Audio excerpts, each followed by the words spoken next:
Hey, Ideal Protein Nation, are you ready for this one? Oh my God, I know I say this every week, but I am so excited about today's show. It's going to be epicer than epic. I have had such a fun time over the past couple of weeks with my new guest. I know, again, I say this too, right? I know that we're going to have a lot of new listeners and viewers this week. So I just want to give a brief overview. You know, the Life Possible podcast spotlights successful clients, coaches, and clinic owners who have used the Ideal Protein protocol to reset their body, reset their mind, and literally reset what's possible for their life. These individuals have had life-changing experiences, and as a result of that, they are pursuing goals and dreams that they thought were dead and gone. They're pursuing goals and dreams that they never thought they could. And some of them are pursuing goals and dreams they never even knew they wanted to. In short, they're living a life they love so much that they don't feel the need to escape from it. Who am I and why am I doing this? Well, I tell you what, there's no easy way to put this. About 5-6 years, actually it's 6 years now, I got to tell you, I was fat, sick, and depressed. And I didn't see a way out. And so I had just pretty much given up. However, I truly feel like God brought me the Ideal Protein program as the answer to so many of my prayers, both personally and professionally. So here I am 6 years later, and I find myself 65 pounds down from my original weight. And I'm living my life possible that feels healthy, vibrant, and alive. I've been able to return to the sport of triathlon after 25 years of inactivity and obesity. And I'm absolutely loving it. So let's get on to our guest. This isn't about me. This is about my guest. Hey, my guest today is Sonya Jones. Oh my gosh. Sonya is the owner of Losin with Sonya Jones, an Ideal Protein clinic in her hometown of Litchfield, Illinois. Illinois just seems to be a hotbed for Ideal Protein. So many cool people there. If she looks familiar to her, it may be because that she was a very successful and popular contestant on The Biggest Loser TV show during season 16. Not only that, but she's also a very successful public speaker and the author of her amazing book, 44 Lessons from Loser. I'm so excited that she's a relatively new member of Ideal Protein Nation because her story, her messages, and her infectious personality are gifts that we can all benefit from. I've thoroughly enjoyed spending the last 2 weeks preparing for this show. I binge watched the entire season 16 of The Biggest Loser, having never watched the show before. And I also plowed through her book in 2 days, which is so different for me. I never finish a book. So without further ado, I would like to bring in Sonya Jones. Hey, how are you doing, Sonya? What's going on, John? How are you? I am doing great. I'm so excited. Hey, you said that this was epicer than epic. I've never heard that. Man, that's big. That's big. That's epic. It is, and I feel like that. It's so funny. I feel like that every week. Awesome. And I mean it every time that I say it. So, of course, yeah. You've had some pretty amazing guests on here, Mel and Geneva, and just some amazing people. Gosh, I'm honored to be with you. So thank you for the invitation. Yeah, no, this is so cool. I never could have imagined what a ride it was going to be when I got this started last May. Sure. It'll be a year coming up this May. So yeah, it's been so cool. Awesome. So let's get to it because we got some great stuff. Biggest Loser. Yeah. Season 16. Tell us a little bit, just give us a little preview of that. And what was your experience? So I had the most amazing experience ever. I loved the show. I tell people all the time I would leave today and I'd go do it all over again. It was June 2014 is when I left Central Illinois. And my finale date was January 29th of 2015. So not only is it your 6-year anniversary of dropping the weight, it's mine as well. Right. So wow. Yeah, 6 years. So to describe it in one word is nothing less than amazing. You know, it's funny. I never felt like I was on a reality TV show. I always just felt like I was part of a family. Loved it.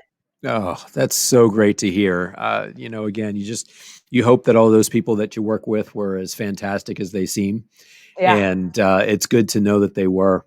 Oh gosh. Um, and also, you wrote a book. Yeah, I did. I wrote a book. You read it in 2 days. It took me a year. Thank you very much. Right? Yeah. So yeah, I did. I wrote a book. It's been out a couple years now. Oh, it's so amazing. And actually, I hate to tell you, I know somebody that actually read it in a day. Oh, But that's how amazing your book is. And so we're thank going you. to be talking a little bit about that Sure. as we're going through our show. Yeah. Like I said, it was nothing short of amazing for me. Once I got in it, I couldn't stop reading. So, I appreciate it. I think the funniest part, the best one ever, is a little girl came up to me. She's 11 years old, and she came up and she's like, Sonya, your book was fantastic. I read it in 4 hours, and I'm like, oh my god, you've got to be oh my kidding me. god. Hours. But yeah, so it's called 44 Lessons from a Loser, Navigating Life Through Laughter, Prayer, and the Occasional Throat Punch. There it Because, is. yeah, I mean, I think we can all agree we all need to laugh. We all need to pray. And I think there's probably we have someone in our life who could, benefit from the occasional throat punch, right? Yeah, I hear you. Oh my God, I Yeah. hear you. Yeah.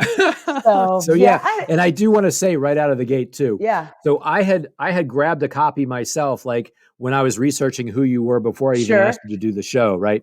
And I want people to see what I've done to this because there's I didn't just skim through this. I Right. highlighted. There's highlighting on every page. There's That's awesome. tabs, and then when I showed it to you, you were so embarrassed by it that you actually were gracious enough to send me a hardback copy. Yeah. And it was personal. You personalized it for me, Yep. which I will treasure this forever. Yep. Um, I might take a highlighter to it later, but There you go. That's all right. yeah. So we're gonna talk about how everybody can get a copy of your book later on. Awesome. Awesome. So I want to go back. Let's start like I do with most of my guests. Let's start from the very beginning. Okay. When did you first start struggling with weight or have issues? Did you grow up that way, or did it come Yeah. on later? No, no, it didn't come on later. I remember actually, John, in seventh grade, it was, it was square pizza day. You remember that nasty square pizza? Man, that stuff will set you It free. I it, mean, I'm talking it was Holy card. Ghost It was a power. shingle. It was, but there was something about Square Pizza Day that I loved. So I got two pieces of this square pizza, and why they serve it with like corn and pears, I'll never know. But anyway, so I got my pizza and I'm going to my spot, and I can take you to the spot where I was in the middle school cafeteria. And a little boy who was older than me, a year older than me, walked up to me, and I thought he was cute. And he comes up to me and goes, "Hey, Yep. Sonya." And I'm like, "Hey." And he goes, "You're fat," in front of everyone. And I looked at him and I did what every delicate little junior high girl would do. I looked at him and I punched him dead in the face. You You know know, what? Thank God, because I, do you know how often this has probably happened to how many oh, people? well, absolutely. I mean, that's not just my story. It Nope. may not have happened over square pizza because I think some people have higher standards than I do. But yeah, the way that we allow people to speak those words to us, and then man, we own them, and after I punched him, here's what I did. I laughed it off. I acted like Yep. those words didn't affect me at all. But the truth of the matter is, those words affected me more than I even care to share with you today. You know, Yeah. it's Yeah. it's like I didn't know I was fat. It's like I didn't know I was overweight until he spoke those words over me. And you know what happened the next day? My very first diet. My very Wow. first diet. Seventh grade. Seventh grade. Seventh grade. And then I've been on every diet known to man. I mean, I was on Nutrisystem. I was on Weight Watchers. I was on, I did the nasty, horrible cabbage soup diet. I did that for 12 hours and wound up headfirst in a Dairy Queen and don't even know how it happened. Yep. I would do South Beach and Atkins, and I'm not real bright, so I'd get the fats confused and do some weird version of like South Atkins that never worked. And so yeah, I mean, did diet after diet after diet, because at that point I knew that I was overweight and that something in my life on that day totally changed, and the power that I gave his words. And I will direct people. We're going to start doing this already. This is you talk about this in chapter 2 of your book. And it's another one of those situations where I was right there in the cafeteria with you. The Yeah, way you describe these situations, it pulls the reader right in.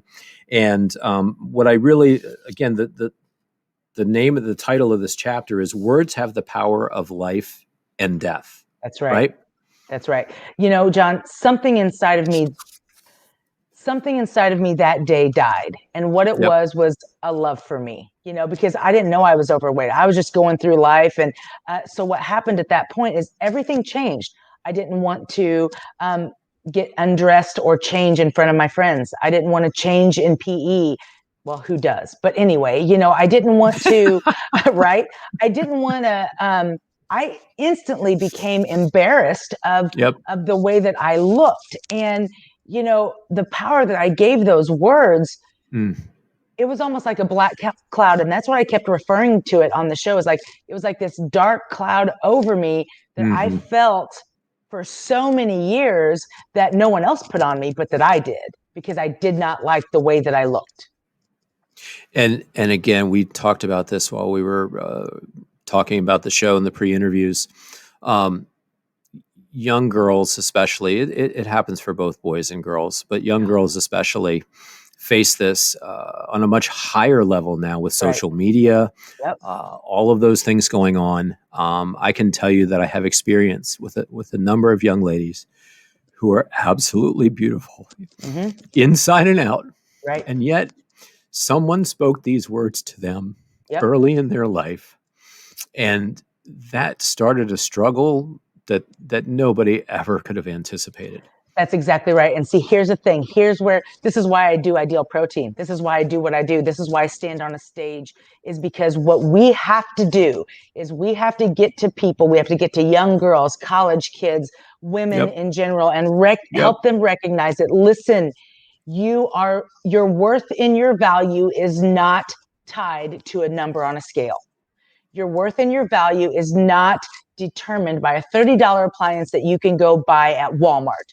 Your worth and your value is what's in here, and it's what's in here. And don't let someone take that away from you. And man, I can say that now as a 46-year-old woman who has been through it. But if we can convey that message alone to the people that we come in contact with, man, we're already ahead of the game. And so often our clients are in their 30s, 40s, and 50s, Yeah, right? right. But it's truly the teens that we need to Yeah, start with, and maybe even sooner, developing. And I'm really hoping at some point we can develop yeah, programs specifically designed around this age group, sure. and young Yeah. girls. They need And it so much. right. And going back to what you said earlier, is recognizing that we as human beings, words do have the power of life and death. And what we can do and how we can impact people is use our words to always build up and never tear down. Let people know one of the greatest joys in my life is sitting across from a room full of people, or from one single person saying, hey, guess what? You matter, and letting Yeah. people know that, man, beauty is so much more than a number on a scale, and Yep. gosh, we could go on about this for hours. I know we could. Yeah, we could. I do want to read real quick from your book, and we're going to do this throughout the show. Okay. The one passage where you say, I pray that, unlike me, you won't give anyone the power to change the course of your life simply because of something they've said. You don't have to give them that kind of control. Your tongue has the power to make or break people. So please use your words to add blessing and value to the lives of those around you. Man, That's whoever just a wrote that was a genius. that's just a taste. That's in the first. No wonder I couldn't put that book down. Um, so that happened in seventh grade, Yep. and you went on teenage years in high school, and you were an athlete, Yeah, right? I was. Let's talk about that. I was a two-time collegiate All-American in college softball. Wow. Um, I played college soccer as well. Never had Uh-huh. played soccer before in my life. Never. And a college soccer coach saw me playing in a Powerpuff football game, saw me make Yeah. a diving catch in the end zone, and he comes over and like, you have to play soccer for me. And I'm like, no, thank you. You fools run way too much. But I Right. loved it. So I went and went to camp and fell in love with it. Played 4 years varsity. But yeah, softball is my primary sport. Played all through But college. hey, Played, I yeah, got to call time out on this one. Diving catch in the end zone. I yeah. saw that episode of Biggest Loser when you and Jen were trying to catch footballs. I don't know that I believe that story. You know what, John? I'm about done with you, and we just got started. Listen, so that is hilarious because I've actually got the football like right behind me, one of the ones we didn't catch. But here's the thing. What people don't know on the behind the scenes show is that I should have never been in that. The reason why I was in that episode in that particular challenge is because I Yeah. had to sit the last one out. But Hmm. I am a middle infielder. Everything for me is right here. I'm Okay. reactive. Yeah. I'm a Yeah. shortstop, second Right. base. I can play the corners a little bit. I don't prefer it because I like my teeth. But anyway, I am not an outfielder, man. I Right. have no depth perception. And, here I've got Donald Driver like Right. screaming at me, stay right there. And I'm like, I can't stay right there because I'm a reactionary player. I hit Yeah. it and I'm It's your moving. instincts. Yeah, and poor Jen, she's tethered to me, and I'm like a bull in a china shop, man. And she's trying to pull me, and I'm like, where's she going? It was awful. It was terrible. I might Gosh. rewatch that show again. All Yeah, right. thanks. So that's really cool, though. So here you are navigating two sports in college, right? Yep. Yep. And And so, oh, go ahead.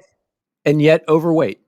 Oh yeah, I never let it stop me. I mean, my motto in life is if you're going to be a bear, be a grizzly. You know what I'm saying?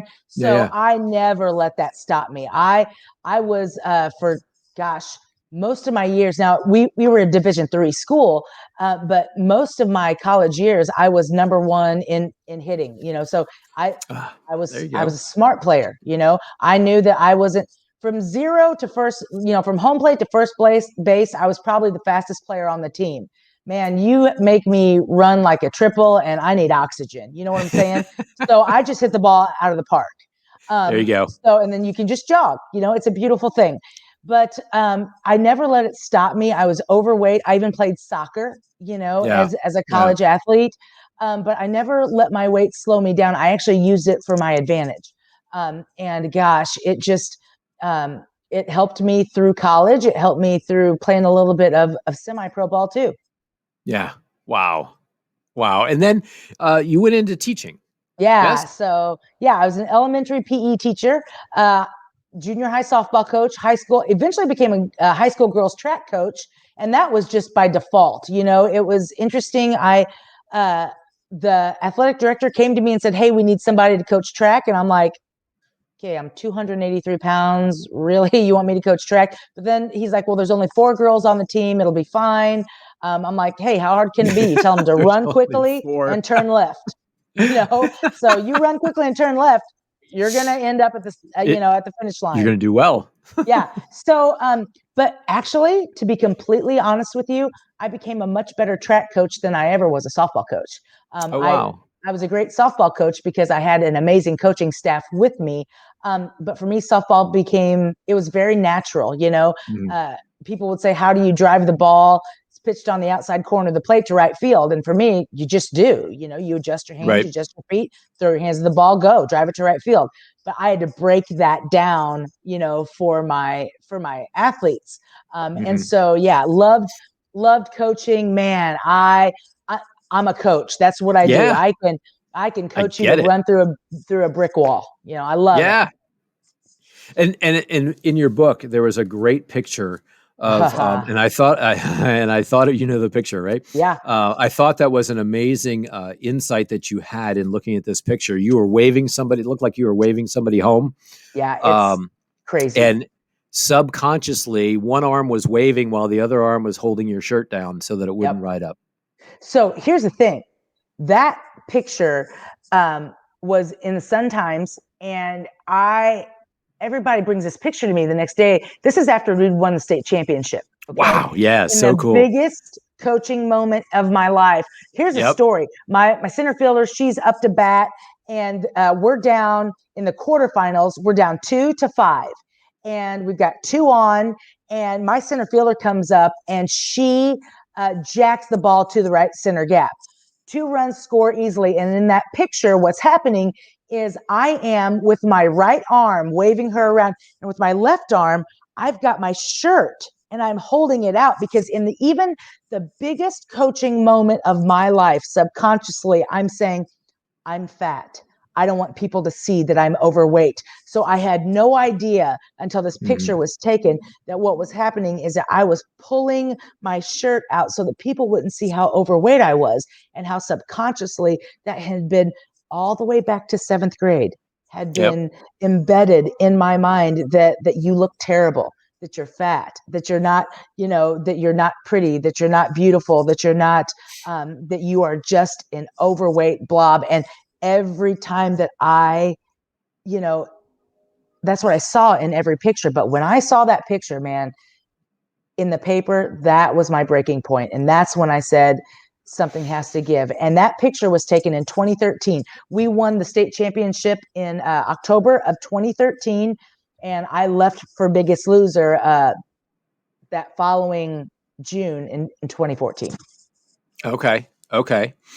And I want to sit here for one moment because Yeah. again, this brings up such a huge point for those of us who have reached a point where we're so embarrassed about our weight that we created.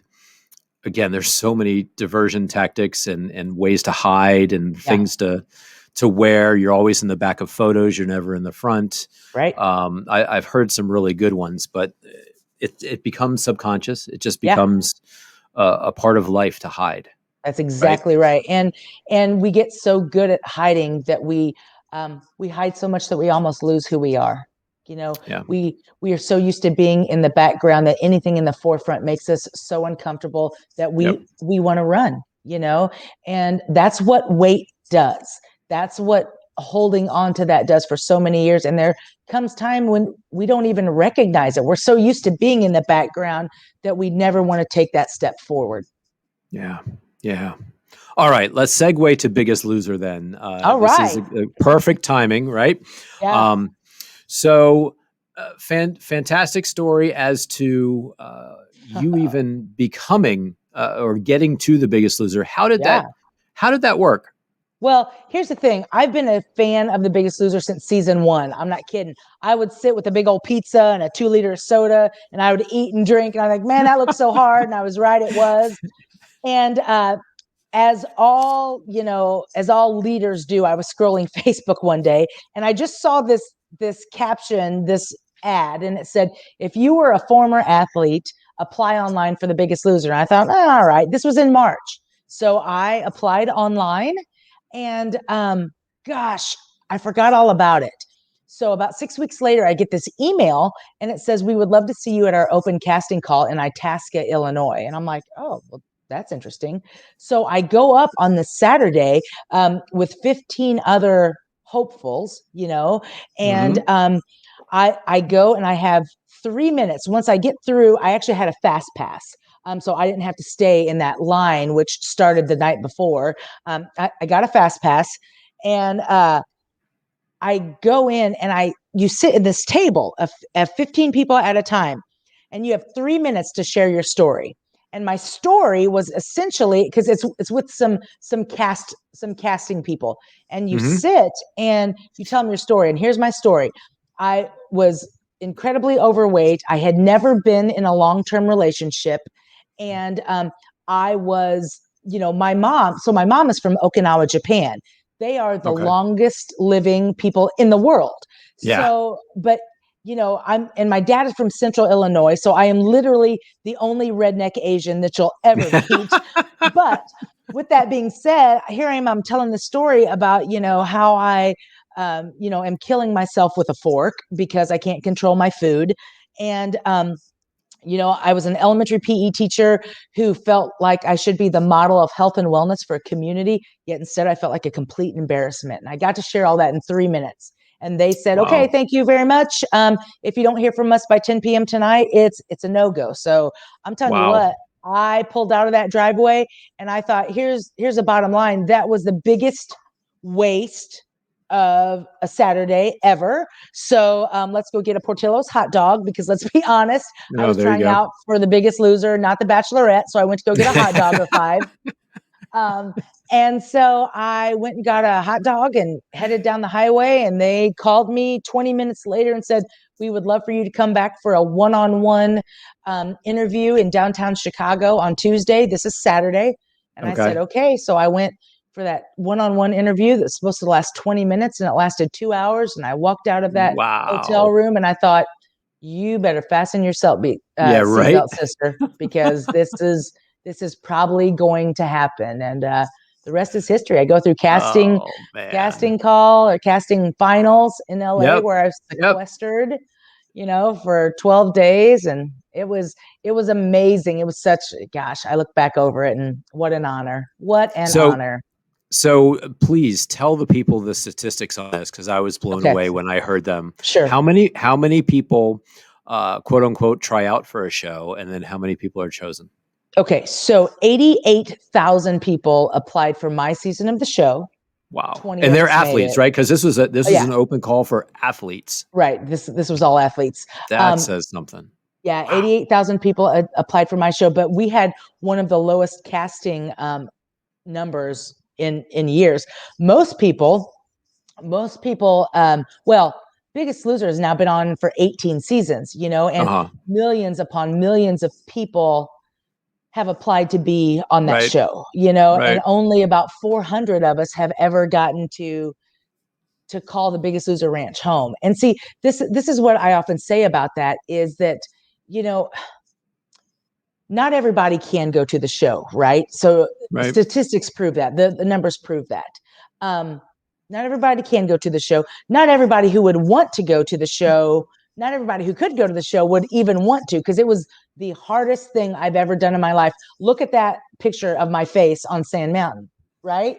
So it's the hardest thing that I've ever done in my life. But that's not for everyone. Going on the show is not Right. for everyone. Right. But Right. here's what is for everyone: it's a sense of pride, it's a sense of accomplishment, it's a sense of being able to set a goal, go hard after it, and crush it just to set a new one. It's sense of being able to stand at the base of a mountain, look at it, and say, I can move you, and I will.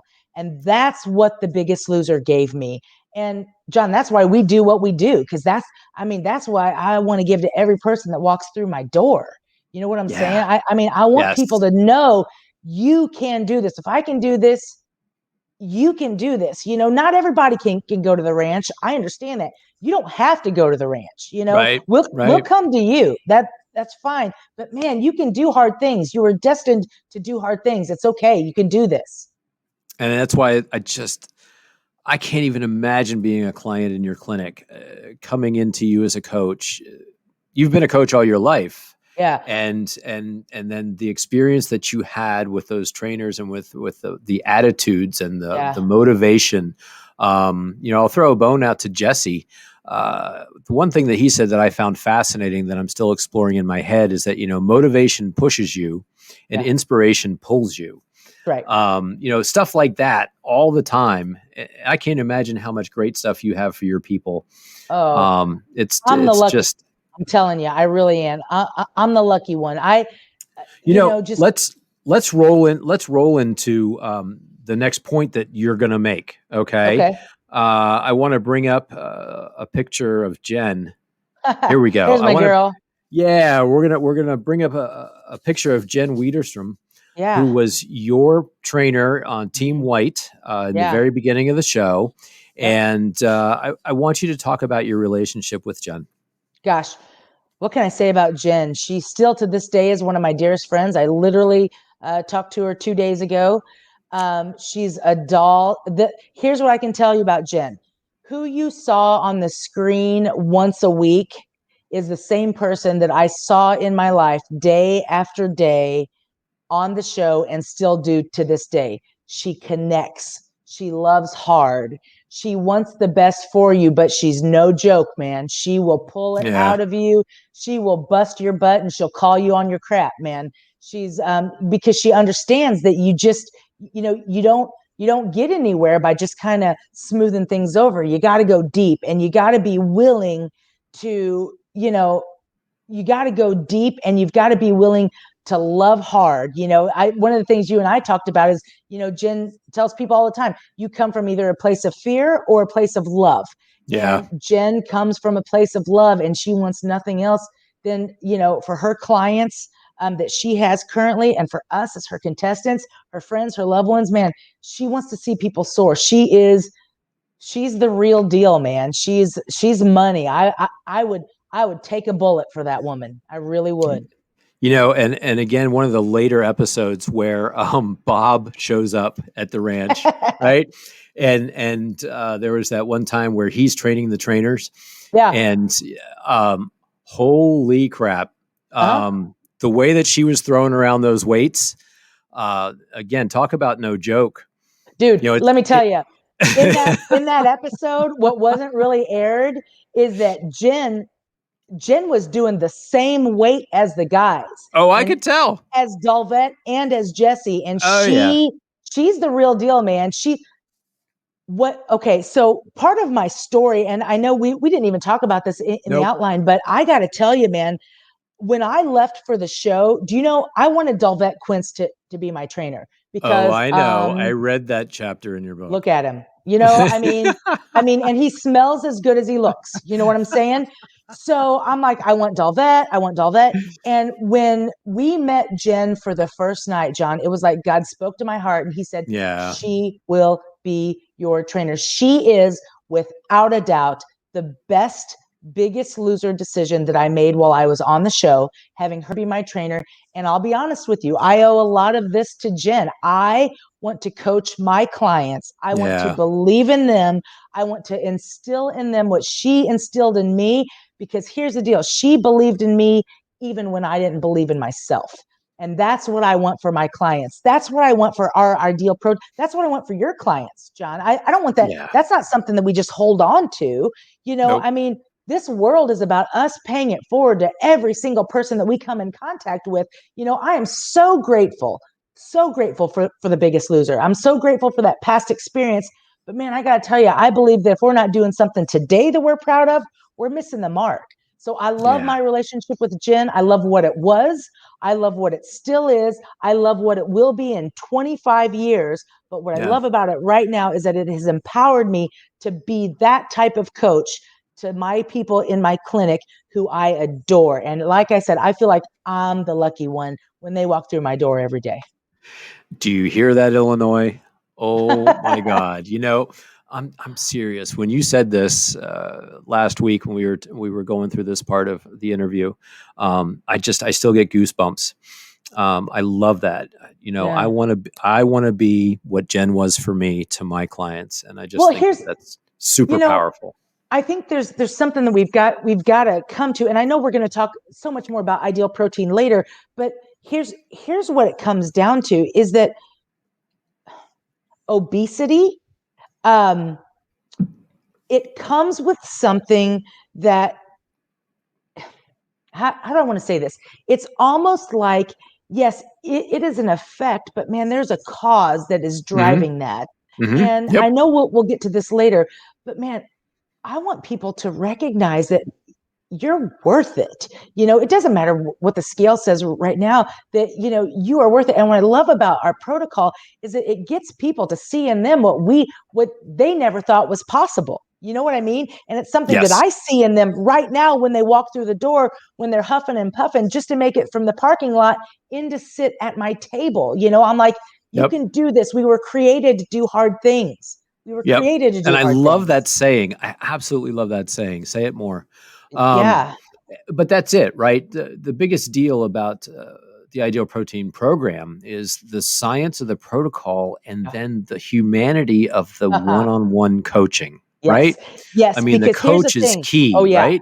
Yeah. Keep going. Because here's the thing. I was just talking to a client about that today. I love the science behind ideal protein, and I'm not a science person. I don't, it's not something that jazzes me. But here's what I love about the science of ideal protein. I know that it works Scientifically, it is proven to work, and I love that. But here's the other thing. What we do as coaches is we take the humanity side of it when we recognize, oh my goodness, I had a client who I love dearly. Her father just passed away 2 days ago, and she was sitting here in my clinic yesterday. And, as she has walked through that, she would have put on, in her words, 30 pounds because Hmm. she's stuffing it. She's stuffing it. She's stuffing it. But we can take the humanity of it and say, man, stick to it. It works. And you know what? If you don't stick to it, you know what I'm going to do? I'm going to pick you up. I'm going to dust you off. I'm going to tell you you're going to be okay. And we're going to restart and we're going to get it back going again. You know? Yep. Yep. Yeah. No, that's just it.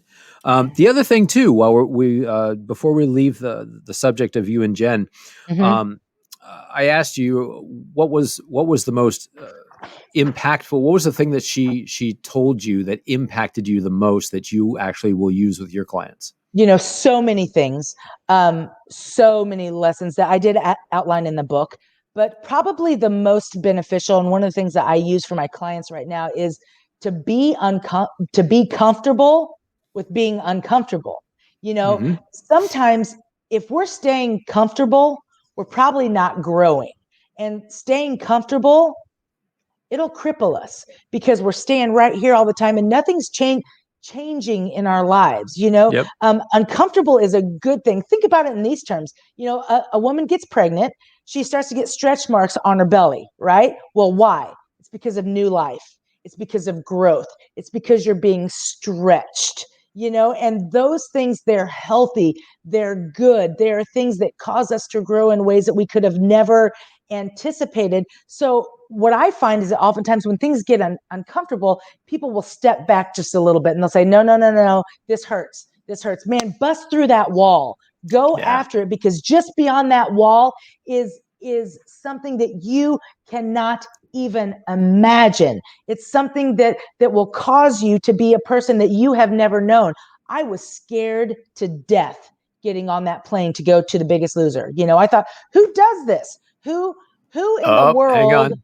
There she is. You froze. Bring me Oh, back. sorry. Scared to So death when you walked on that plane. yeah, I was scared to death when I walked on the plane.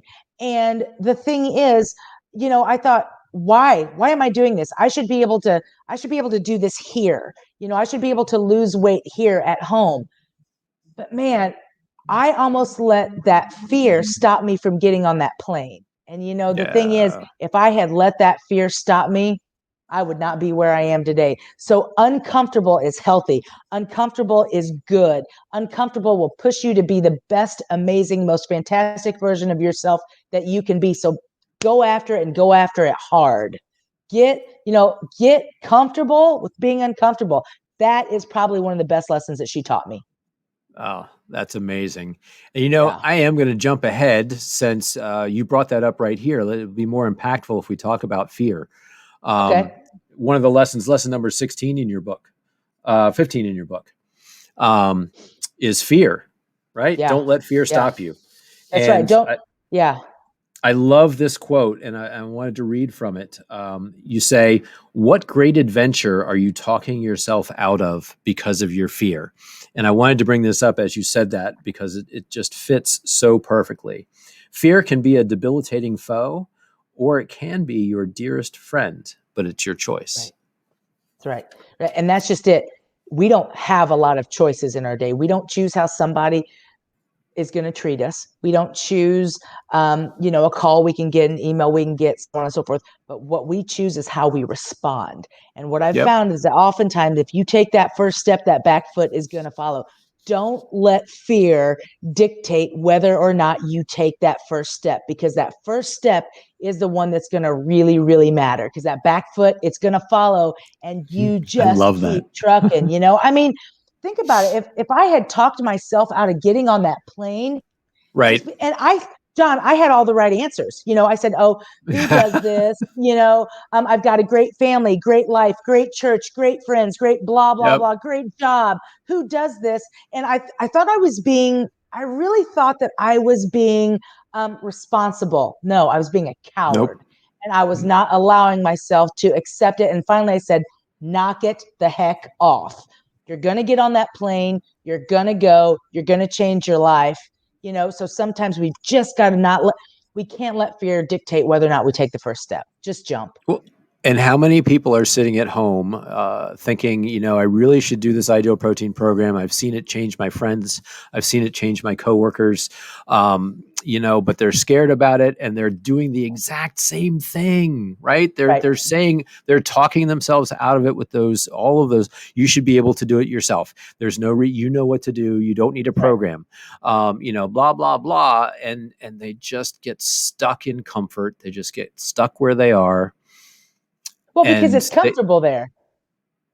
right, Right. it's a known, and it's funny because it's not comfortable there. Obviously, they're miserable because I was right. Yeah. However, it was a known. Everything was known, and like you Yeah. said, this could hurt. This could be hard, Yeah. and Yeah. that's the fears that they're talking. That's why they're talking themselves out of that. Take that first step. The back foot will follow. Yeah. I love that.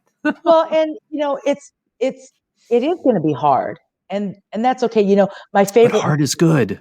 part is my favorite movie of all times. Okay, it's A League of Their Own. I've seen it 44 times. I will not see Of it a course, you 45th have. time You're all the stuck way now. through. Right, I won't see it a 45th time all the way through, and I'm seeing a counselor about that too. But anyway, you know, I in this show, there's such a great example of that because it's like, here they are. They're going, for those of you who haven't seen the show, it's about a women's professional baseball team.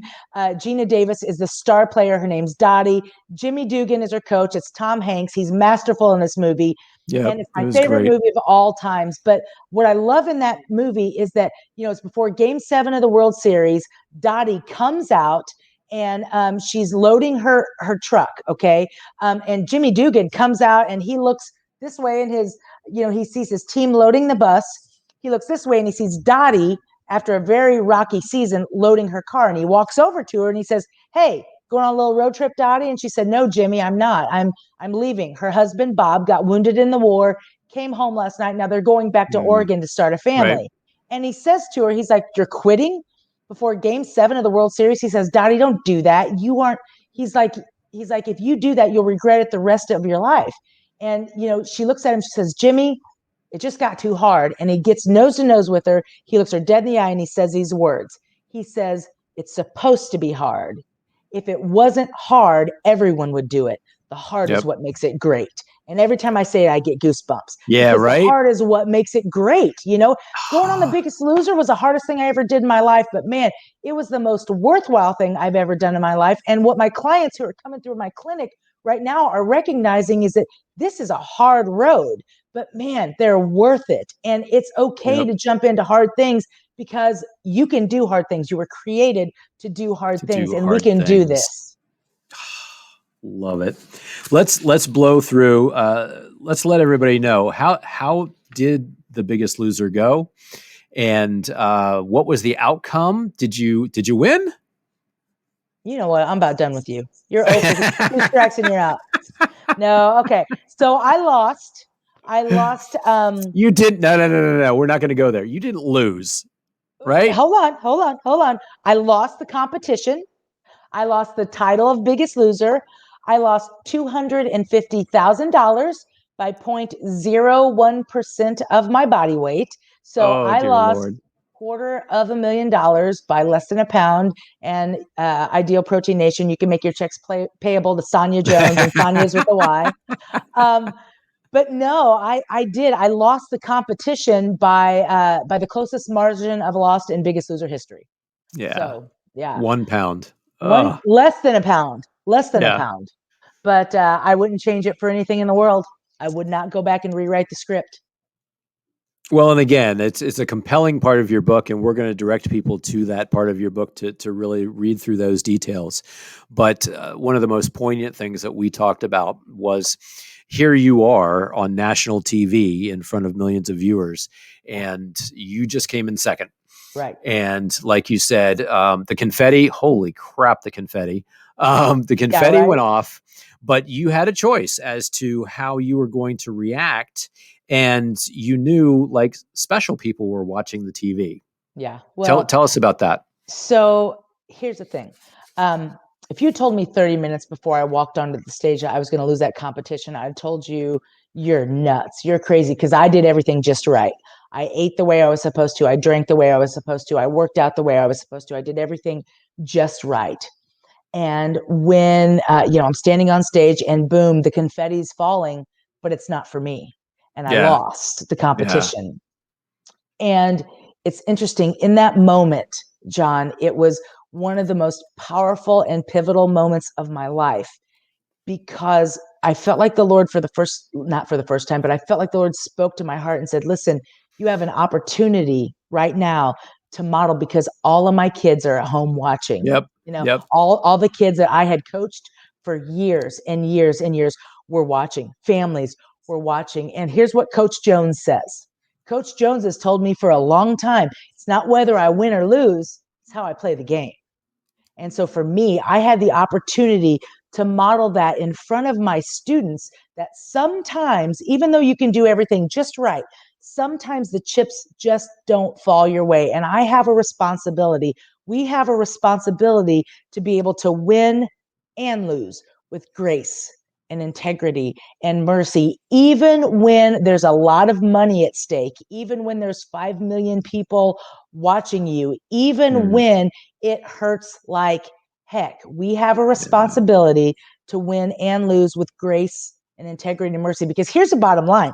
Life's tough. I don't have to tell anybody that. You can study really, really hard and you can still be salutatorian and not valedictorian.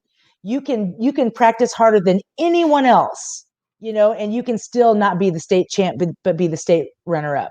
You can be a really, Yep. really good kid, and sometimes mom and dad still get divorced. And life is hard, and these are life lessons. But the truth is, it's really not whether or not we win or lose, but it's how we play the game. And so for me, I had the opportunity, the amazing opportunity to model that before my students. And you know what, John? I believed it. I believed it. Yeah. I was so glad Yeah. that Toma won. If anybody was going to beat me, I was glad it was him. We started together, we ended together. He worked as hard as I did. We were alongside every step of the way, and I am so honored to have been along his side through that. And you know what? Sometimes the chips just don't fall your way. Some days you're the bug, some days you're the windshield, right? And I'll tell you, while I was watching all of those episodes, number Yeah. one, um, I thought it was amazing, and we talked about this in the beginning of the show. The first couple of episodes, you were no more than a supporting character. Right. They didn't really even interview you till episode 3, Right. and I go into this knowing the outcome, and it was just fascinating to see it from that point of view. And Toma, Sure. like, he would barely say 3 or 4 words, Yeah. at any point. And to watch as things built up, Yeah. it was just amazing to see. And just like, again, a butterfly coming out of a cocoon, and all of those things, to watch your personality blossom as the Mm. shows went on, Sure. and talk more and more each time, was amazing. And then Yeah. yet towards the end, I still found myself thinking maybe there was a chance that the result might be different if I. Dude, listen, you are so me because I am the person that every time I watch Titanic, I'm leaning because I'm like, don't hit the iceberg, don't hit it. I know glass is always half full, man, always half full. So, you were a gracious loser, and you made it through all of that stuff. And I did like the part in your book where you talked about, you didn't really let yourself feel the emotions that you knew were there until you got Yeah. back to the hotel that night Yeah. and you were in bed. So, And the chapter, there's a chapter in your book called "Why Not Me," yeah. right? Yeah. So, that night there was a big after party in the hotel, and like I said, I thought I was going to be gone. I didn't think I was going to be there for it. And so Right. we walk around, we're meeting everybody. I had the opportunity to meet a lot of Lori's teammates, Oh from the yeah, Olympic from the softball Olympic team. softball Oh team. my Yeah. gosh, I was like, it was amazing. But Hmm. so we go through that night, and I go back up to my room. It's about 3 a.m. and I'm laying there in bed, and that's when it hit me. 3 a.m. Tears are rolling. I'm not a super emotional person, but the tears are rolling, and I'm like, oh. But see, I've got to go back just a little bit, because in episodes 12 and 13, we went to Kauai. We had to suffer in the Oh land of my God, you Kauai. had to suffer in I Hawaii. know it was tough, but somebody's got to do it. So Yep. actually, the picture right above me, that's Jen and I in Kauai. See it? Yeah. Yeah. So, Yeah. um, so you know, it was that point that I adopted this phrase, and it's "why not me?" And the reason why it took me so long, John, is because my season was called Glory Days. And it was called Glory Days because we had a tremendous cast of athletes. Damian Woody, two-time Super Bowl champion. Yeah. Scott Right. Mitchell, 12 years in the NFL as a quarterback. Zena Garrison, who won Wimbledon a few times and, Yep. Olympic athlete. Vanessa Hayden, who played in the WNBA for several seasons. And my personal favorite, Lori Harrigan Mack, who's a three-time gold medalist. So here we Yeah. are. These guys are amazing. I was a very mediocre athlete. I was a two-time All-American from a D3 school, so I was very average. Actually, compared to them, I was probably a little sub-average, so below Oh, average. stop. So with that being said, um, you know, here I am, and it took me a while to buy into this whole "why not me" mentality. Why not me? Why not me? So that statement, in Kauai, drove me, man. It drove me to win to try to win that competition. So when Yeah. I didn't feel like running my 22nd mile of the day, why not me? When I didn't feel like doing my fourth set of 44 burpees, which I still believe are from Satan himself, why not me? When I didn't feel like running up the mountain for the fourth time that day, why not me? And that statement, it drove me to win that competition and put everything on the line. And, so I thought, why not me? Why not me? Why not me to win it as an average athlete? Why not Jen to win it in her first season as a trainer? And why not us to do it together, because we'd become such good friends? So that statement would drive me consistently. And, so I used it. Why not me? Why not me? It became a victor's mentality. And that night, laying in bed at 3 a.m., everything changed, and I'm like, oh, why not me? Poor me. Why Yeah. not me? Right. I didn't win. Same words, different emphasis, Yeah. totally different meaning. I was Yeah. emphasizing the wrong things. I was emphasizing, oh, why not me? Poor me. And so as I laid there, I allowed myself to kind of waller in that emotion for a little bit. And I can say waller because I'm from Central Illinois. So I let myself kind of waller in that emotion for a while, and I'm like, you know what? I may not have won the title of Biggest Loser. I may not have won $250,000. I may still have a mortgage payment. I may not be on the red eye to the Today Show or Live with Michael and Kelly, which probably still hurts worse more than anything right now. But Yeah.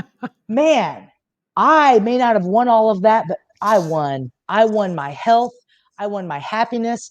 I won a confidence I have never known. So why not me to go see what the next phase of this life has to offer? Why not me to go see what platform that God has out there for me to pay forward this amazing journey that He's had me on the last 6 months? And why not me to share that with someone else? And why not our clients? Why not Yeah. them to be able to set the goal, go hard after it, and crush it just to set a new one? Why not them to go after their hopes and dreams? Why not? Right. Right. So powerful. Oh, I love it. All Well, let's go on all day. 3 hour right. show. Hey, that's good. The only thing I've got to do is inventory. Oh God. I No. know.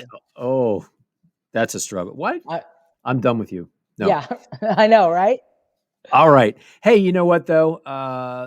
The last thing that we do need to do before no, I'm going to do that later on. Let's talk about now. How did you come to Ideal Protein? Let's make that segue there. Okay. Dill protein, the promised land, right? Yes. So, when I returned from the show, I literally had almost every diet program that you would know, known to man, reach out to me and say, hey, try this. Please endorse that. I'll give you a free membership. I'll let you do this, this, this, and this. And I said, okay. I said, but I need to tell you up front, I'm not going to endorse anything unless I believe in it 100%. I went Yep. through a ton of product, a lot of stuff. And, I was like, it's all right. So, didn't ever find anything that I loved. Left my teaching job.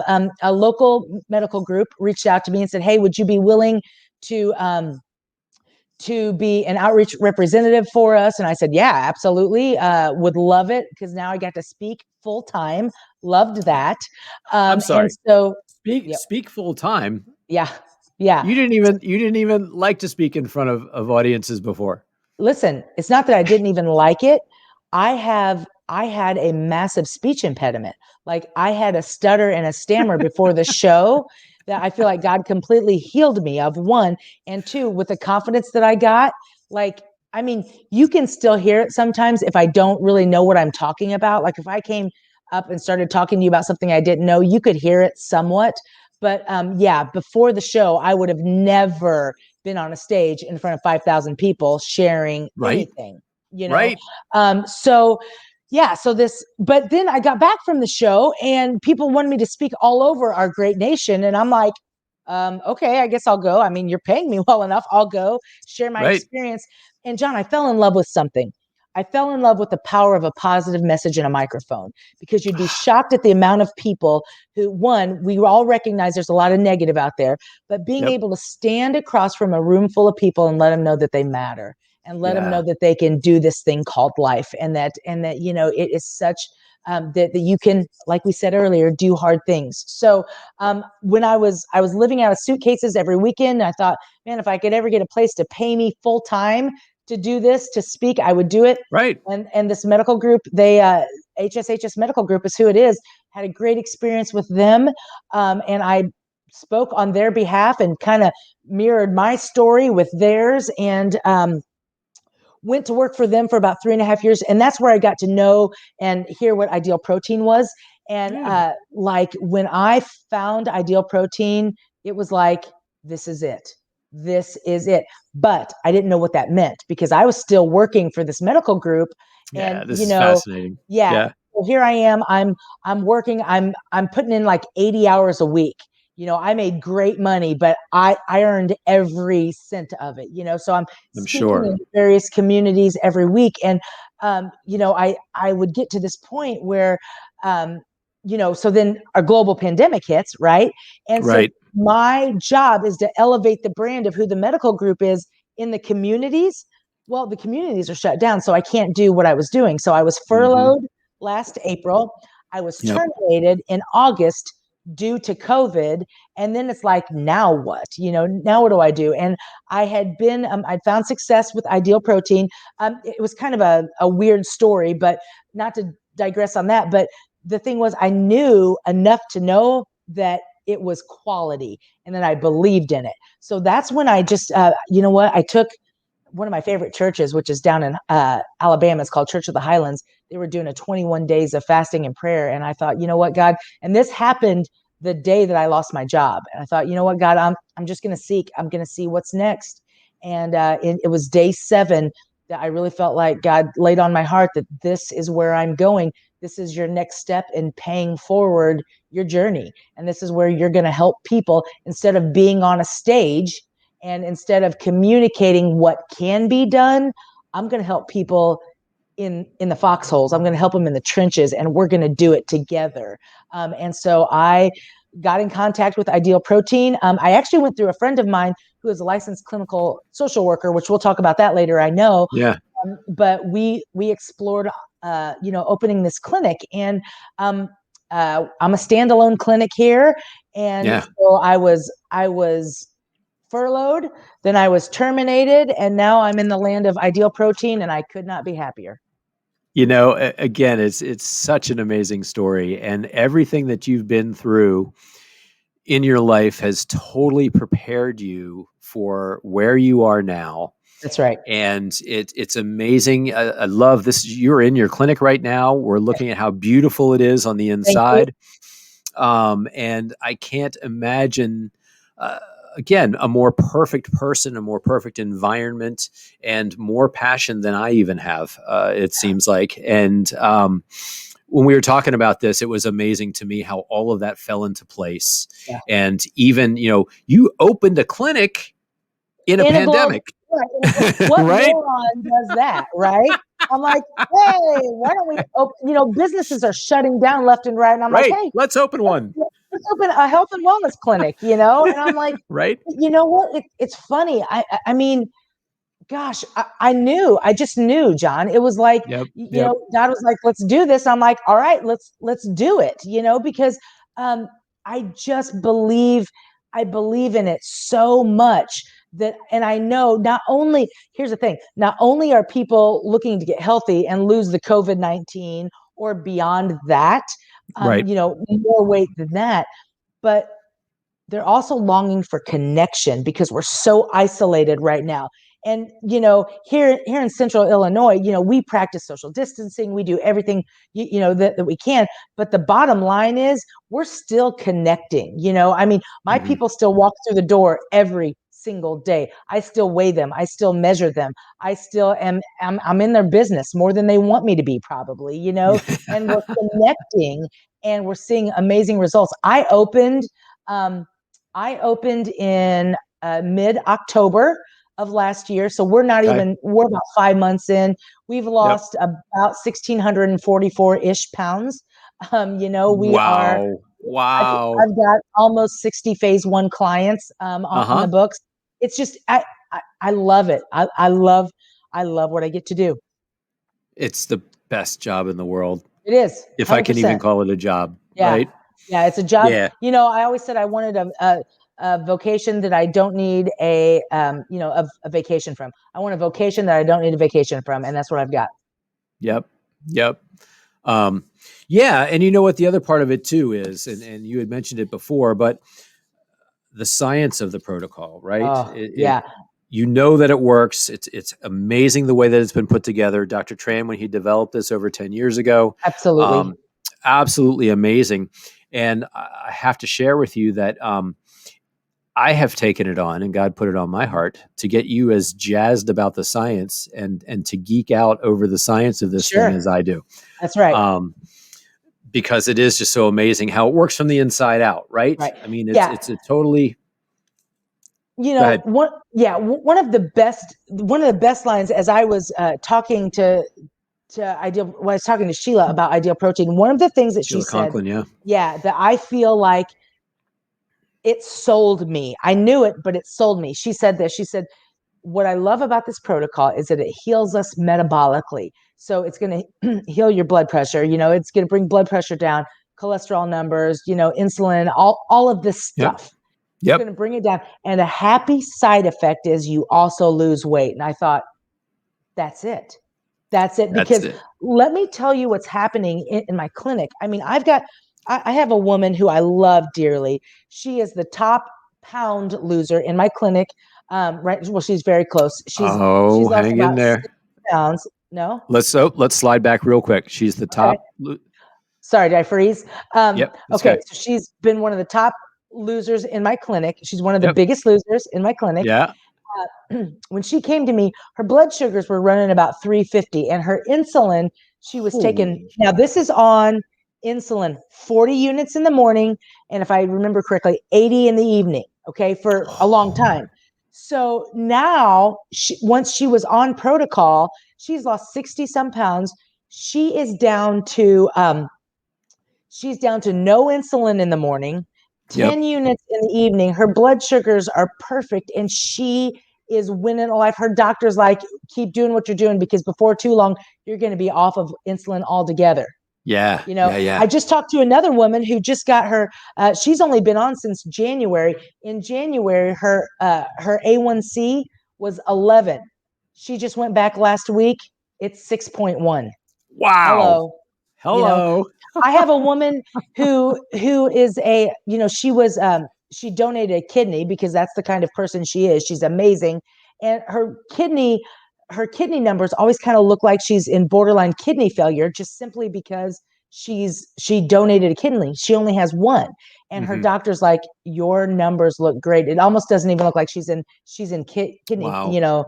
in kidney Yeah. failure. So what it is, the science behind this, as it heals you from the inside out, it changes your life, but a happy side effect is you lose weight too. So not only does it heal you from the inside out, it heals you here because you start to love who you are Yeah. and you Right. start to believe that you can do hard things. Yeah, no, that's just it. And it's so funny because, Yeah. and we've totally started coaching this way too. It's kind of funny. I had this light bulb moment where, Yeah. you know, I ask my patients, well, what is the goal of phase one of this program? And 9 out of 10 of them are going to say, well, it's weight loss, right? That's where I was like, no, actually, the goal of phase one is to restore your metabolic health. That's The right. weight loss is the happy side effect, right? That's right. It's the outer effect of the power of what this protocol does for us on the inside. That's right. And that's what separates us from other programs. And our health outcomes are so amazing because of that. Right. And one of the things that I tell people about The Biggest Loser that I think is mirrored with Ideal Protein is that, as I was shrinking physically, I was growing emotionally and mentally and spiritually. And for me, that's where the real win came in. And that's what's happening in my clinic. Because John, there's nothing more exciting than, when I see my clients walk in and they're kind of downtrodden. They're like, look, you're my last ditch hope. I've tried everything else. And then when they come in week after week, they smile, they smile brighter, Yeah. and there's a little pep in their step and they walk taller, and I Yeah. tell people, like now when we have a conversation, I can look you in the eye. And Biggest Loser gave me that. And that's what Ideal Protein has continued Yes. and is giving to other people Yep. who are on this protocol. It's unbelievable. I would never in my life have my name on a sign in the busiest street in my hometown if I didn't believe in it 100%. Yeah. Yeah. That's the amazing part. The other part about it that we talked about that you love so much is the idea that there's 3 phases, not just one, Huge, right? huge. 1 out of 2, the last statistic that I read is that 1 out of 2 Biggest Loser contestants puts all their weight back on plus some. Okay. And that's not just a statistic, that is a boatload of hurt. Unless you have Yeah. been a person who has dealt with morbid obesity, Mm. you don't know the amount of guilt, the amount of shame tied with being morbidly obese. You just don't know. When you feel like you're less than, but you know that you're more than. You know what I mean? You Yeah. feel like you are, you get to a point where, you're walking through a grocery store and you've put on enough weight and you see someone you know and you love and you go down a different aisle because you're embarrassed. It's not fun to go into a room full of people and say, hey, guess what? I just waited in line 2 hours for the Batman at Six Flags to ride with my kid and the seatbelt won't go around me. I had Right. to wait at the restaurant an extra 40 minutes because they don't have tables and I don't fit into a booth. That's not fun. That is shameful. And we don't talk about that. But if you know it, you know it. And if you Mm-hmm. felt it, you feel it. And those are the people, we are the ones, that was me. We are the ones who we're the people who are the get it done people, man. We're funny, we're happy. You want Jones to go do what you want done because she Right. will get it done. But here's the thing, people don't often recognize the amount of shame that's associated with being obese or being morbidly obese. And so that's what I love about Ideal Protein is the fact that we don't just help you get to your goal weight, which you will, but we're going to help you keep it off. I want to be in their lives forever. I Right. want them to Right. recognize that, hey, if you want to pop in, come in, because this is not about me making money. This isn't about me selling you a product. This is about us together being on a journey of transformation, and the transformation is your life. And that's what we want to do. I love Ideal Protein because, man, it's not, I have lost the same amount, like I lost, the same 50 pounds probably 20 times, right? I Right. don't want people to do that. There's no reason for you to do that. We've got something here that works. It works well. And we will be with you every single step of the way to make sure you never go back, because I don't want to just coach you to be healthy on the inside.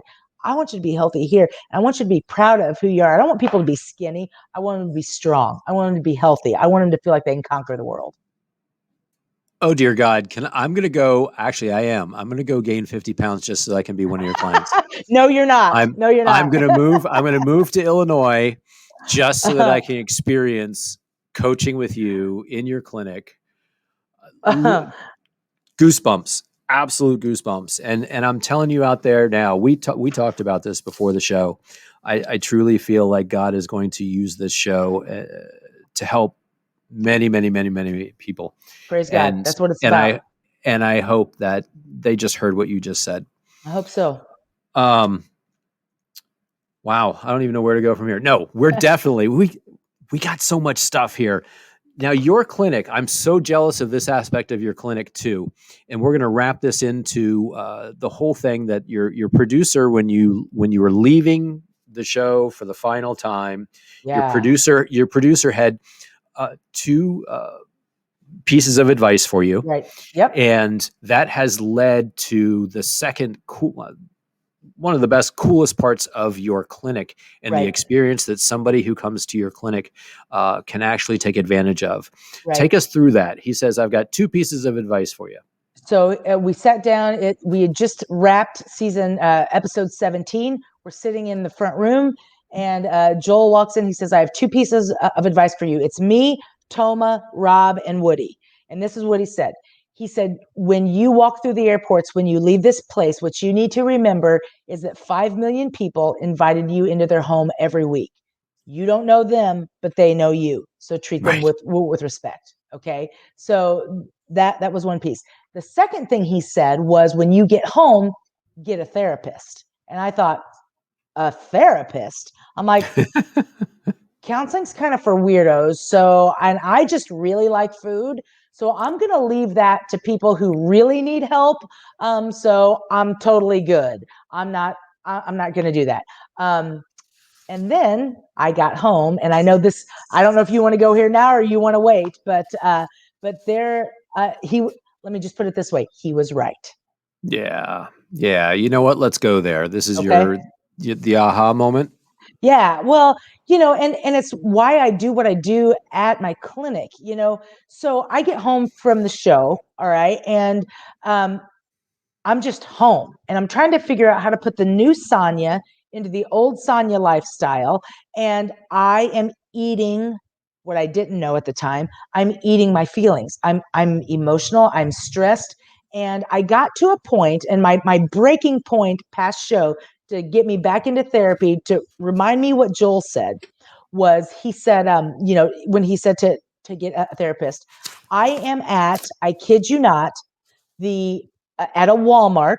I had just gone in to get some fruit and veggies, and my best friend was in the car. All right. But it was like I was so stressed that what I did was I went to the bakery area. I got a Mm-hmm. piece of white cake, went to the bathroom. Well, I paid for it. I went through the self checkout. I didn't steal it. Walmart, I didn't steal it.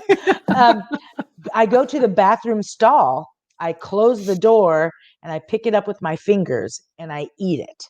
I'm sitting on the bathroom, I'm sitting on the Yep. toilet Yep. eating this cake.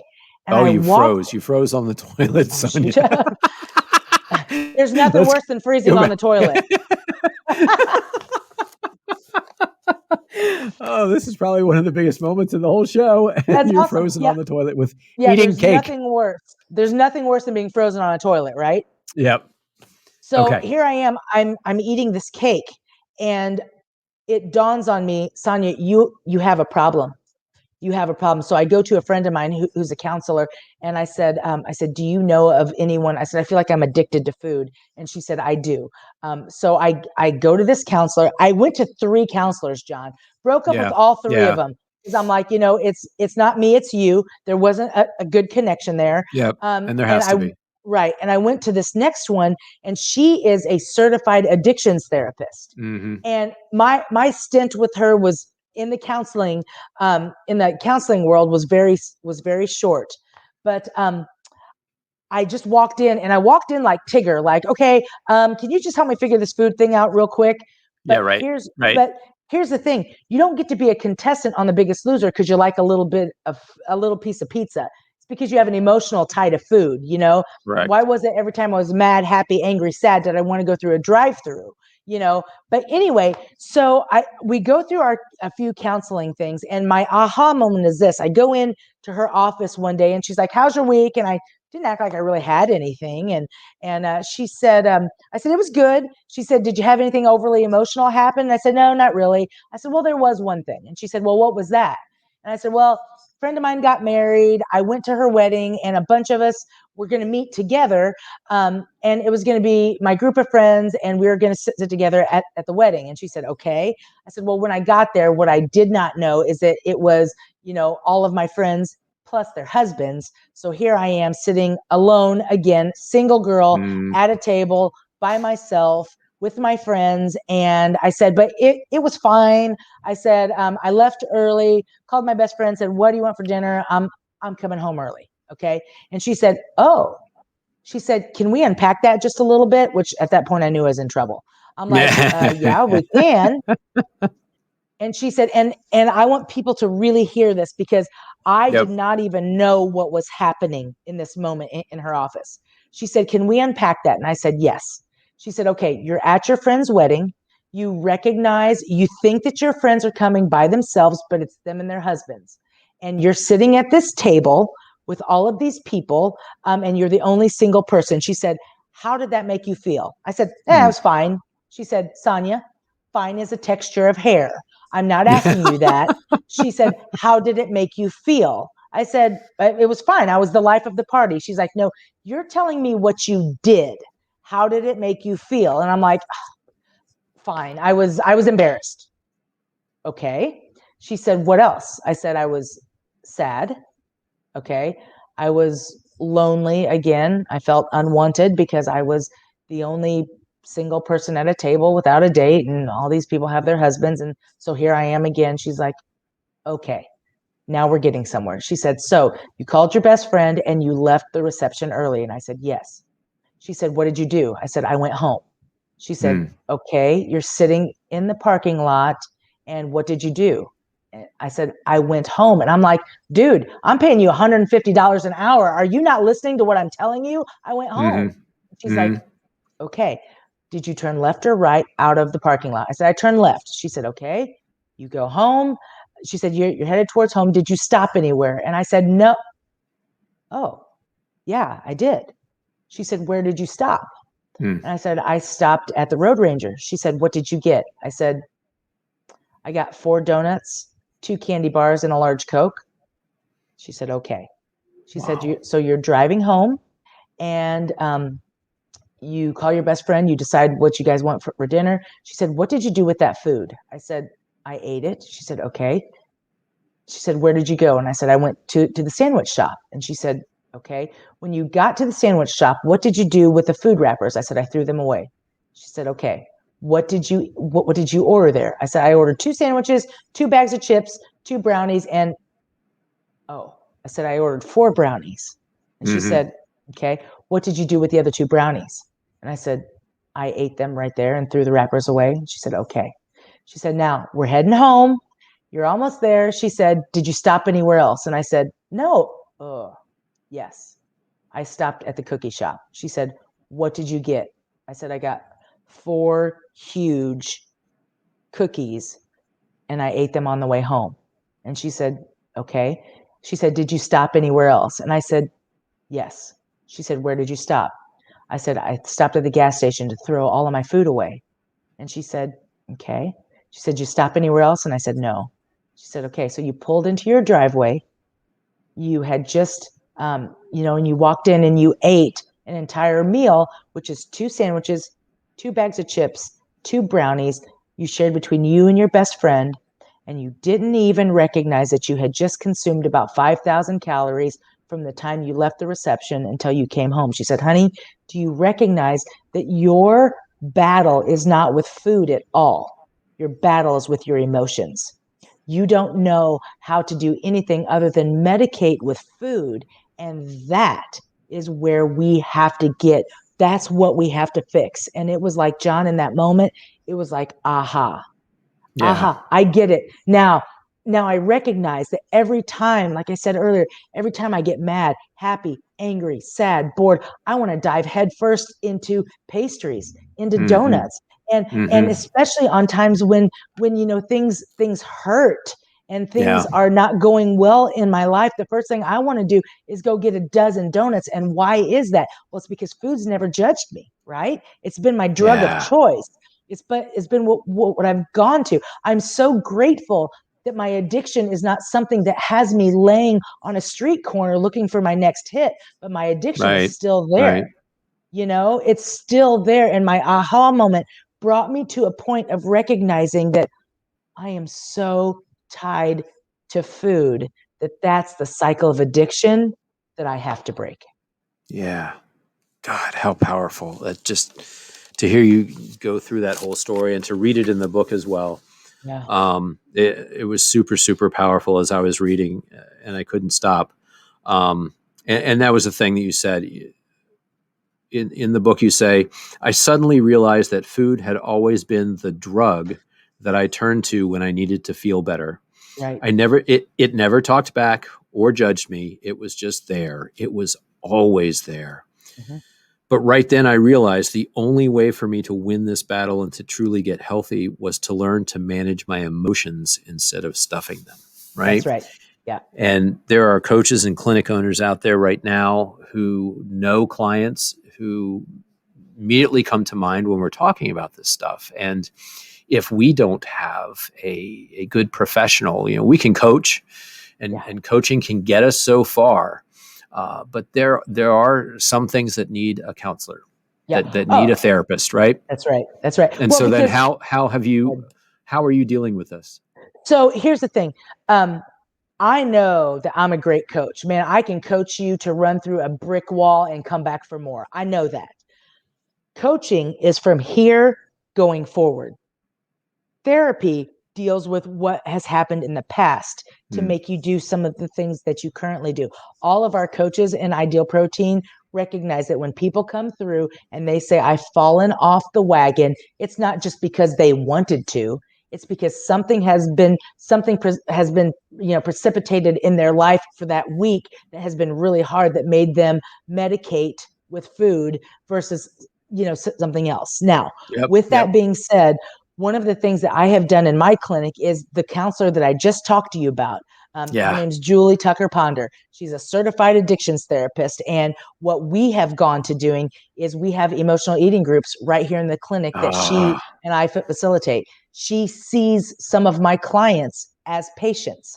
And so what we're doing is looking to expand that part of it, because that is the secret sauce. Yeah. Here's the thing, Yeah. and I knew when I opened this clinic that I want people to get healthy, body, mind, and spirit. I know that. Hmm. And what I know is that when I ask God to fight the battle for me, he does it every time, man. He goes before me and he knocks down those giants that I can't knock down on my own. That's one. But two, I also need help. I need to be able to have someone in my clinic who can look at my clients who I love with all of my heart and help them understand that, you're not a failure. This is not because you're a lost cause. It's because what we're trying to do, I've got to help you manage your emotions so your emotions don't manage you. Because Yep. what's happened is that we've self-medicated with food for so long that this is the missing piece. This is the secret sauce. So everything you see behind me, Ideal Protein, scientifically, it is rock solid.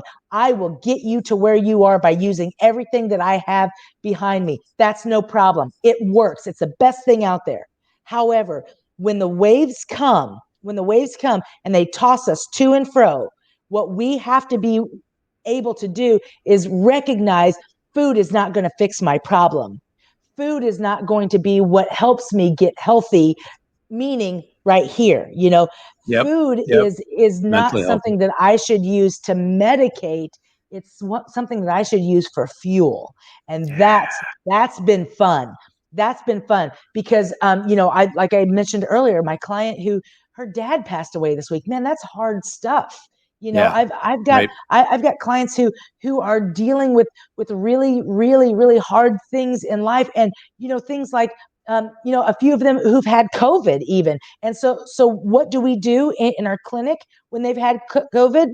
I get their order together. I drive it 40, 50 miles up the road, I leave it on their doorstep with some flowers that says, I love you, I'm praying for you, let us know how else we can help. Because what Yeah. we've got to do is make it possible for them to make it possible, right? Yeah. So this missing piece, this emotional eating, this mental health, it is the secret sauce. It's the missing piece, because this stuff, it's money. The Yeah. ideal protein, Yeah. it's money. It works. If we can couple that with the emotional eating side of it, Yeah. it is rock solid.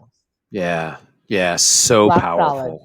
Absolutely so powerful. And Yep. and we are currently in search of a good counselor and therapist. But like you Yeah, said, you had to break up with three of them before you found the right one.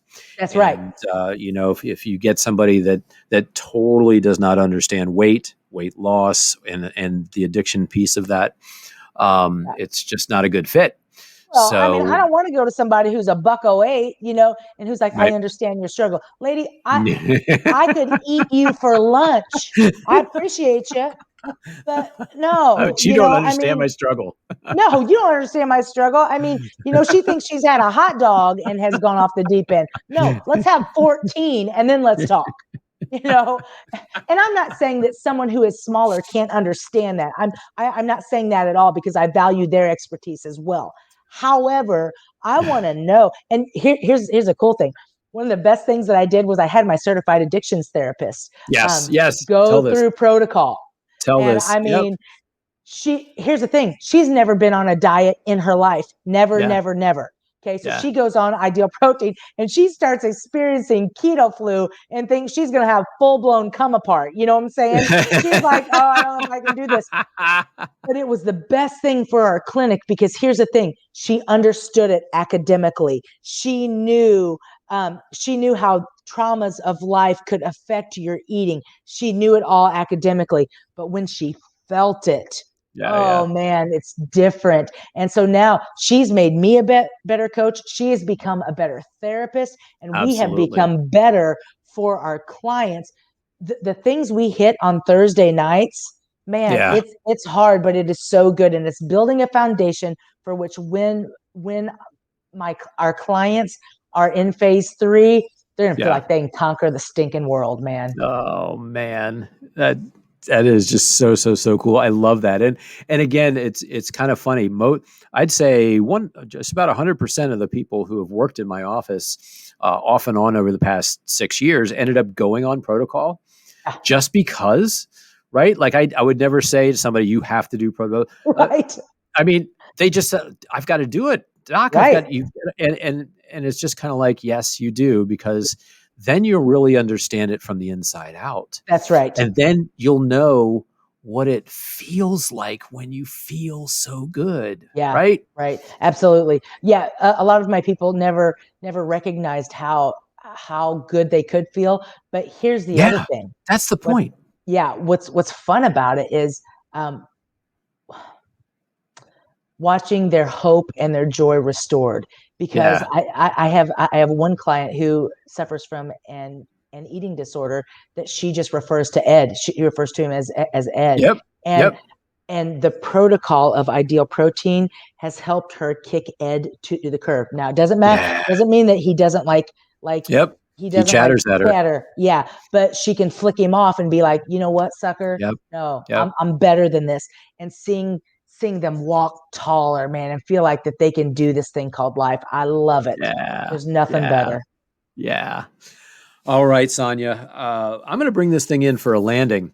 Okay. Um, and I want to do it, as always, we've just kind of flubbed the outline, right? Sure. Yeah. But Right. it's been the most amazing show that I've ever been a part of. I want to Our bring this in CEO for a is landing. going to fire us both. I know, right? Right. I mean, Second best show. the second best, the Right. most amazing show that, well, Right. then Ed Reardon will kick my ass too. So maybe, Okay. oh well, Third best show. Hey, listen, everybody's going to stand. it's all good. You just put me down Everybody's at going the to bottom. stand in line to kick my ass.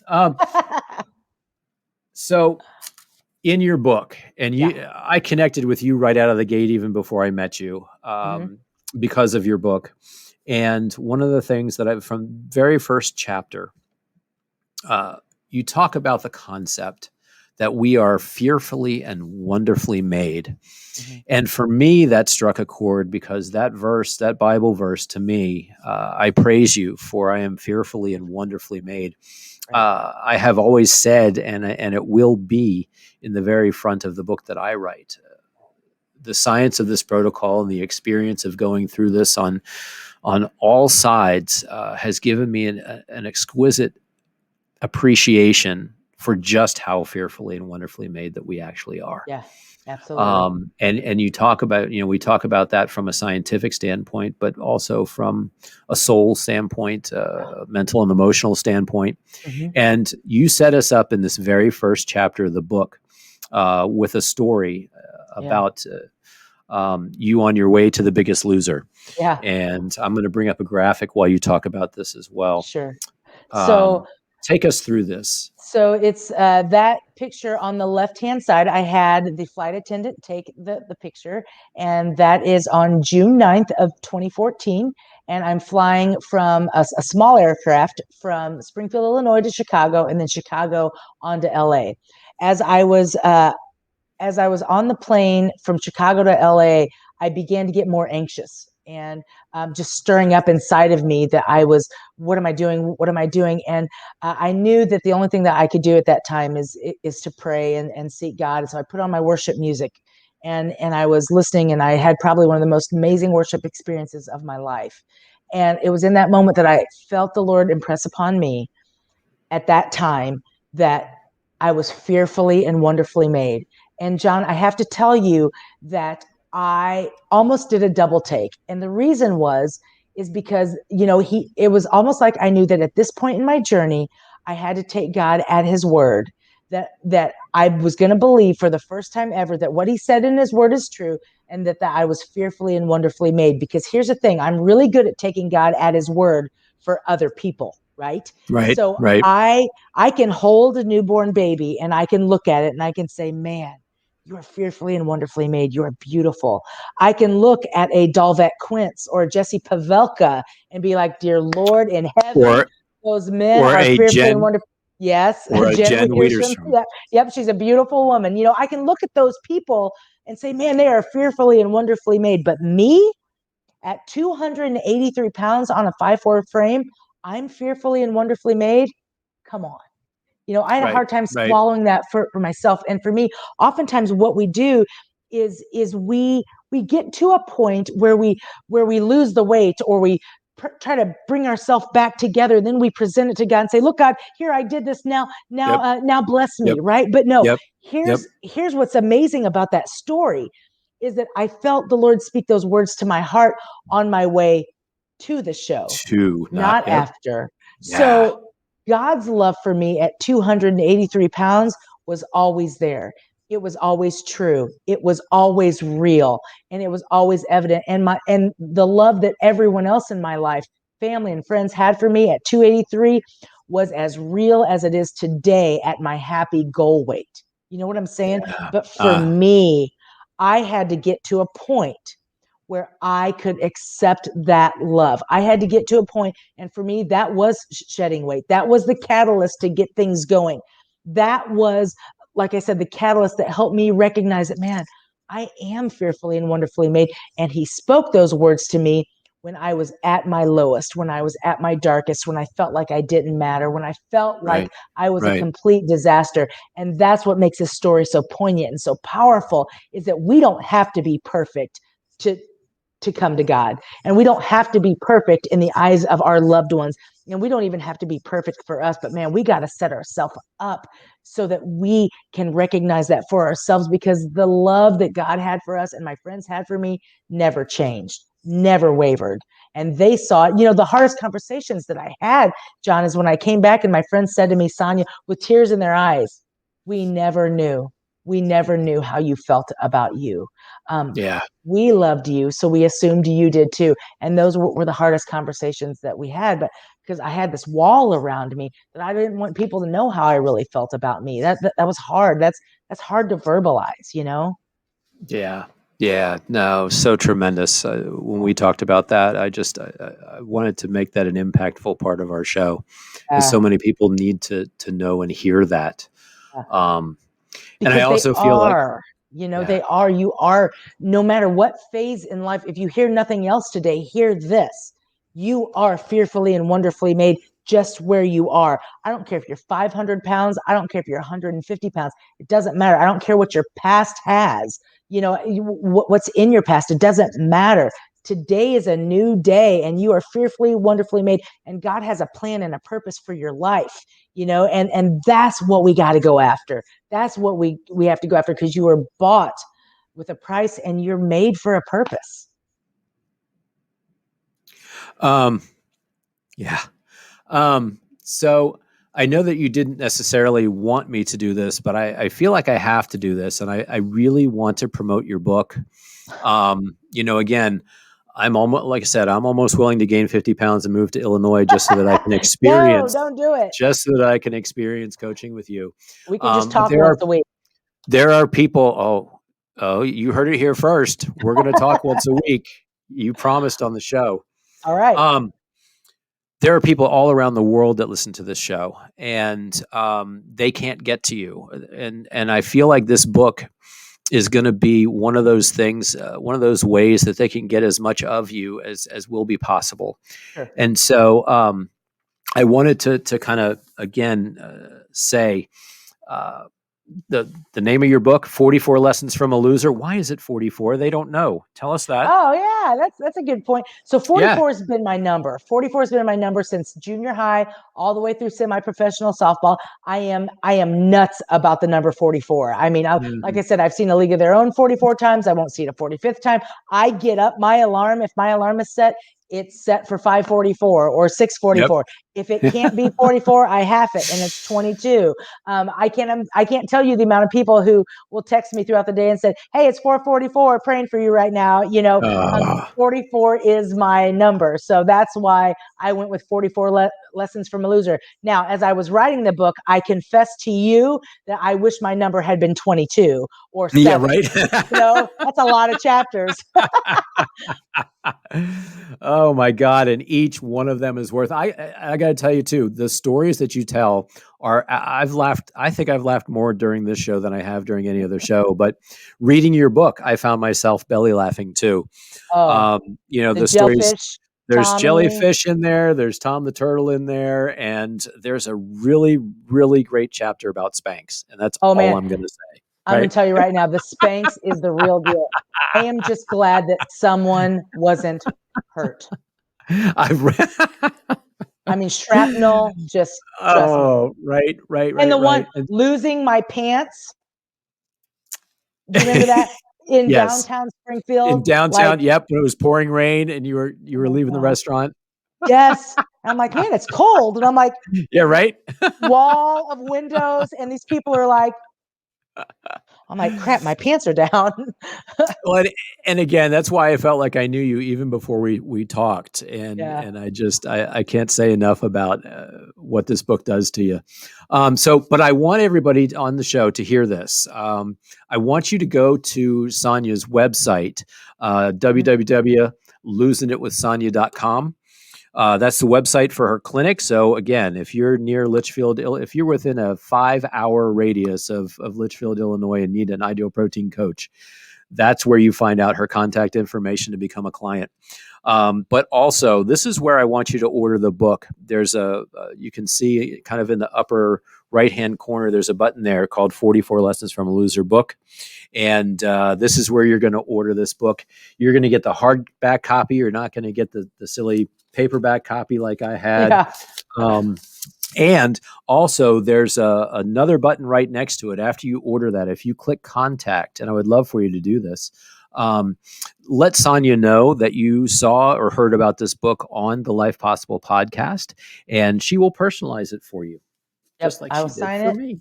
Yep. Yeah, I she'll will sign it, sign it and send personalize it. it. Yeah, absolutely. And that just makes it 10 times more special.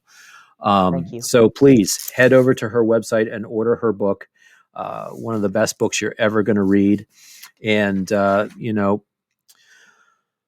what else is Yeah, there and to I mean, say? you can contact me anyway, and I appreciate what you said about the 5-hour radius. And yes, I would love to have the opportunity to coach as many people as possible. But I also think one of the things that's really, really important is that Ideal Protein, we are a company that is built on phenomenal coaches. You Yeah. don't have to Yep. come to me. Yeah, Yep. I mean, we've got clinics all over, and there are enough people and there are enough coaches to go around for everyone. Yes, would I love to coach you?